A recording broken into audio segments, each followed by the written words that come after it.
Welcome to Kenton's videos. Enjoy the video. You start by preparing the phone so capture works immediately. Make sure the screen is unlocked and the content you want is visible. Once done, close sensitive apps to avoid accidental captures. You should know whether your Samsung uses buttons or palm gesture. This matters because the exact action changes the timing and feel. Press the keys or swipe your palm deliberately and hold for a beat so the system registers the input. Doing this reduces missed screenshots and unwanted blur. You now perform the main capture step.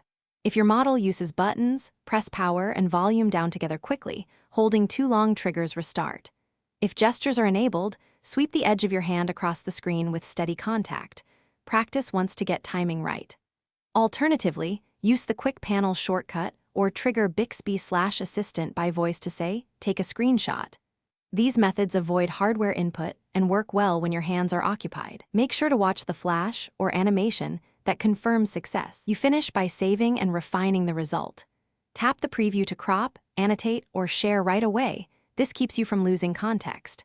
Once saved, open Gallery and go to Albums, then Screenshots to organize or move files to cloud storage. If a screenshot doesn't register, make sure Palm Swipe is enabled in Settings Advanced Features, or test the hardware buttons in safe mode to rule out software conflicts. If problems persist, restart the phone and retry. Many issues clear with a reboot. Thanks for watching. Consider subscribing if we helped you.